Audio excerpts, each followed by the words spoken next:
Victor Gao? Is it true that America doesn't need the Strait of Hormuz at all? Any trust any person could have in him as a person, as a leader, as the President of the United States of America, as the Commander-in-Chief of the U.S. military forces. That is the sad nature of the situation President Trump has brought the United States to. Now, if there is a winner for this war, there is a winner in Netanyahu. The moment the war started, Prime Minister Netanyahu succeeded in pulling the United States, pushing the United States into this war. I don't think President Trump has any idea as to what exactly he wanted to achieve. He wanted to have an unconditional surrender of Iran before the war even started. But that is a goal he can never realistically achieve, because Iran will fight to its death, and they will not give up. Why? Because if they give up this round, they will lose the 6,000 years of continuous civilization of Iran or Persia. So I think this war is bringing the world the closest to a nuclear war, and possibly to the Third World War. So all of us, mankind as a whole, should pause to think about what exactly is going to happen. Because if President Trump escalates, he will not achieve whatever goal he will set for the United States, because it will only push the crisis of energy crisis, financial crisis, and economic crisis to the real breaking moment. And Israel eventually will be a loser, because right now, all this Iron Dome, the David Sling, all the other anti-air defense systems have been completely broken.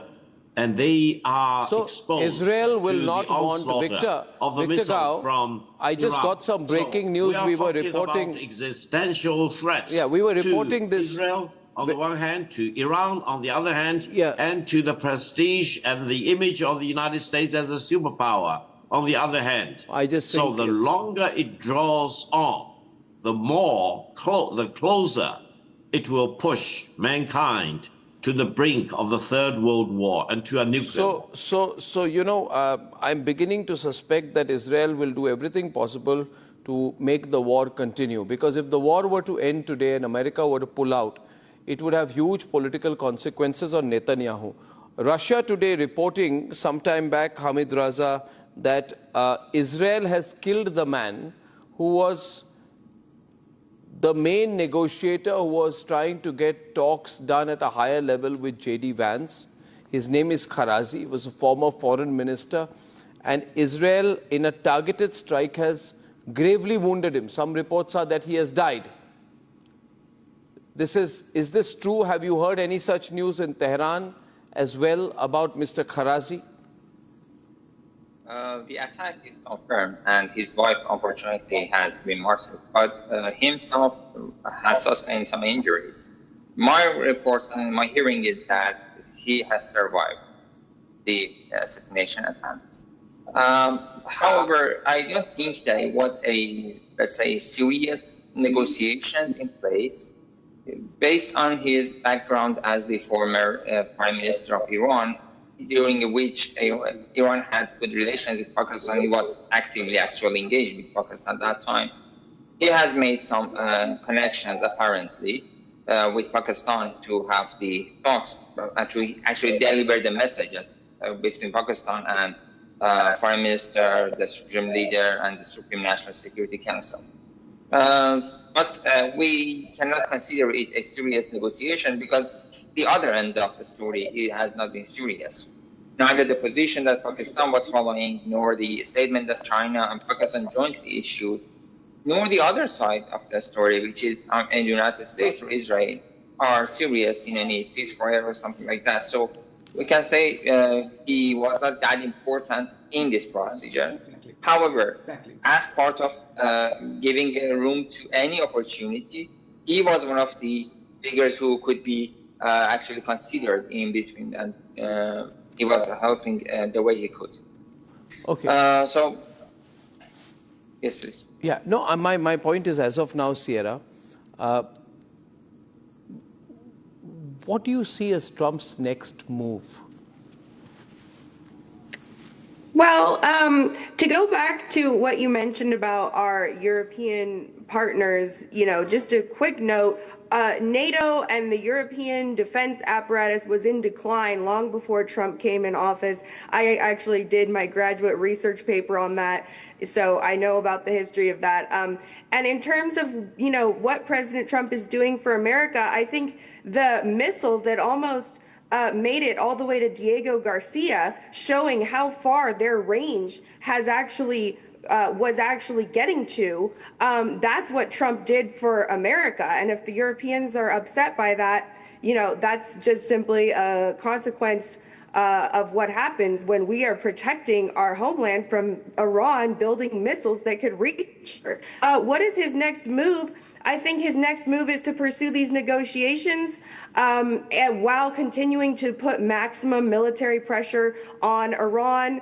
I know some people on the panel are less hopeful about the negotiations, but I think that with Israel and the United States, who are working in tandem, Israel's putting pressure on the regime points. They're going after regime apparatus, their ability to suppress the people, their morale basically, and the United States is going after the military ability of Iran to project power outside of its borders. With both of those things being as decimated as they are, this is an American report card, Sierra. How are you taking what Trump says at face value? Trump is talking through his hat. When he says that Iran's ability to launch missiles and drones is curtailed, I mean, it's not true. It's not true. You cannot lap it up at face value. A British Maritime Security Agency said their vessel was struck off Qatar. In Lebanon, the Hezbollah said its fighters launched drones and rockets in northern Israel as recently as 2nd of April today, with Israel military's home front demand saying air raid sirens are activated across the border. It's not true. This Trump propaganda is not true. The IRGC have confirmed hitting an oil tanker in the Gulf, which belongs to Israel. So these doubts about Iran's military or missile capacity being dramatically curtailed is not true. If it was true, there would be no counterattack by the Iranians. Sierra, you are a geopolitical expert. How do you take this at face value? I don't think that saying that Iran can launch one missile, it means that we haven't decimated them. The points from the Department of War show their capability, their actual missile launches have decreased by 80%, 90% since the war started. And we still have 2 to 3 weeks to go, as President Trump said. So, there's more work to be done, but that was his point. One of his points in his speech last night is that we are really very close to achieving these military objectives. Because Iran is so decimated. So I think there's a confusion, that people want to say, oh, because Iran is still retaliating, that means that the U.S. wasn't successful. The U.S. decimating them to where their missile launches have decreased by 90% is success in military terms. Well, that is now, comparative data. Hamid Raza is smiling at it. I find it so defensive of Pete Hegseth to have to come and justify and say, oh, you know what, I'm not totally losing. You see, they're firing fewer missiles at me now. They used to fire more missiles at me earlier. What kind of a victory is that? Come on, Sierra. I think that's how war works. There are. How does it work like that? Maybe Iran is just holding its fire for a while. Well, I think that the U.S. has very good intelligence in terms of Iran's weapons caches. And, that is part of what Trump also mentioned in his speech last night is we're clearing all of that out. We're actually going after their factories, their ability to produce weapons to protect the basic argument Pete Hegseth and Trump is making, therefore, General Bakshi, is that the Iranians aren't hitting us as badly as they used to earlier. They were hitting us very badly earlier. And now they've slowed down a bit. They fired 31 missiles on March 26th. Thank God they're firing only 21 missiles now. Does that sound like a victory? It sounds like America heaving a huge huge sigh of relief. Maybe the Iranians are sparing us now. Seems to be the argument that is put out here. I don't know how that is a victory. I don't know how that is a victory at all. Arnab, can I come in? Yeah, please, go for it. Arnab, can I come in? Arnab, the rate of fire, let me give it to you. 490 missiles on the first day barrage, which is always the heaviest barrage. Thereafter, they have tapered it down to 30 to 60 missiles per day. But the bad news is for the Israelis and the Americans, these are the hypersonic missiles, the latest Fateh 2s, Khurram Shahar 4s, which are bloody accurate and very deadly. And all of them are coming through. They fired in massive barrages earlier to make Israel and the United States expend their interceptor missiles. Most of them, you have to fire 2 interceptor missiles for every 1 missile and drone that you fired. The drones that they fired are 2,000 upwards, 2,000 in the first day and then tapering down, but still anywhere between 1,000 to 500 drones a day. And for every single drone that is fired, you have to fire 2 interceptor missiles worth $1 million, at least $1 million to $3 million each, depending on which missile they are using, right? The Iranian drones cost them about $20,000 to $50,000. You see the exchange ratio. Every day that this war goes on, you are losing the attrition battle forthright, absolutely hands down. And the missiles are now being guided by not the GPS, which the Americans could spoof earlier, could jam earlier. It is being guided by the Bidyao Chinese satellites, 3 of them mid-altitude, 1 in low Earth orbit, which retransmits the signal. It is so strong that it cannot be suppressed by electronic warfare. You know, their accuracies are of 1 meter within the target. And they have hit crucial targets like Haifa in Iran, they have hit Tel Aviv, they have hit Dimona, they have hit the American air bases, knocked out AWACS, knocked out KC-135 refuelers on the ground. They have knocked out all the major radars. The 1.1 billion. But Israel does not want this to end, General Bakshi. Over the horizon. But General Bakshi, Israel wants to push it. Will Israel be allowed to push it? Saurabh, you know, Israel will. There are domestic. Can you imagine what things will be like for Israel if America pulls out of this in 2 weeks without a regime change, with Iran looking strategically stronger? What will it mean for Netanyahu? You're absolutely right that while Mr. Netanyahu may want this war to continue, there is less and less appetite in the US for this war to be prolonged. Even, as I said earlier, even President Trump's closest advisors who now believe that America has to finish this, and that's the reason why one of the sources told me that they specifically wanted a mention in the speech yesterday that you will see the war ending in 2 to 3 weeks. But as we have been seeing on the show, and as I've seen the way Trump orbit and the Trump whisperers works, sometimes it changes. That's the reason why, despite my optimism earlier, I still see this as a phase of volatility till the time you actually see declaration coming out that the war is ending. Well, there is a report that Oman and Iran will come to some agreement over handling Hormuz. Can that happen? Victor Gao, could that be a way out? Co-monitoring of Hormuz between Oman and Iran? Well, the best way to end the sea closure of the Strait of Hormuz is for the United States and Israel to stop the war right away. That's the most effective way, and that will lift all the pressure on the rest of mankind. Now, for Israel and for the United States to try to prolong the war or even to station troops on the ground in Iran, it's a recipe for disaster. And that will force President Trump to escalate again and again and again until there will be rebellion inside the United States, and until Israel will be fully exposed without any cover of any anti-missile system left. And that will change the whole dynamics in the Middle East.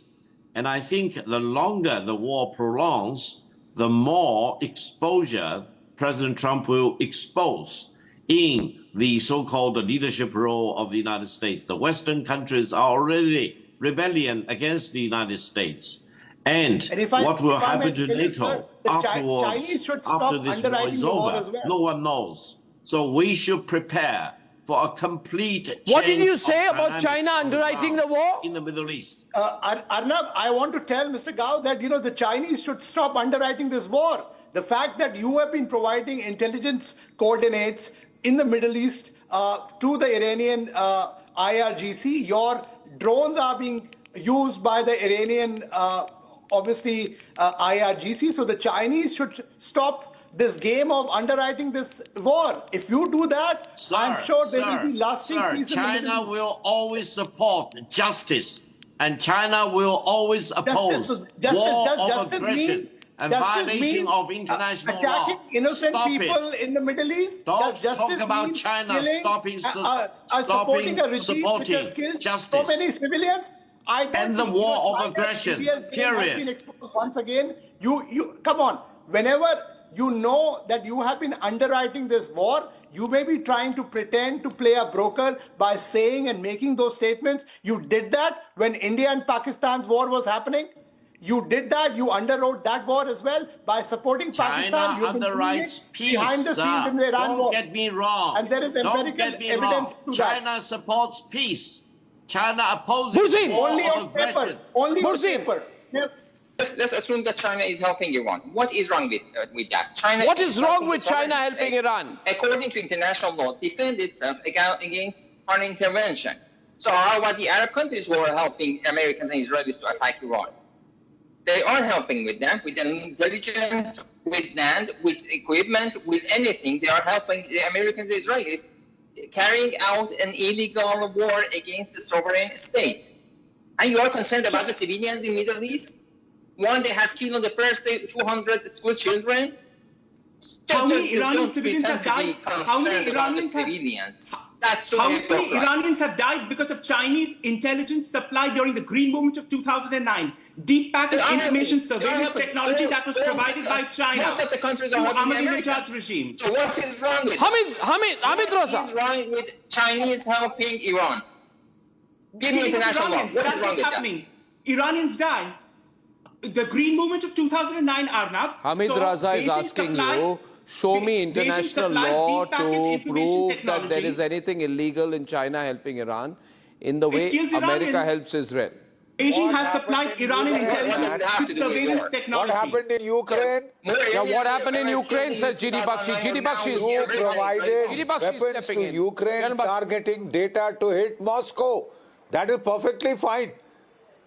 What happened in Discussion is about Ukraine? Iran, not The Ukraine. Americans provided intelligence, satellite. Sir, we are talking of parallels. You know, I'm sorry, I refuse to accept the dictum that when America attacks every country, the rest of us are supposed to join like cheerleaders and start demonizing that country and attacking it and ostracizing it. What the hell do you mean? This is not an imperial order.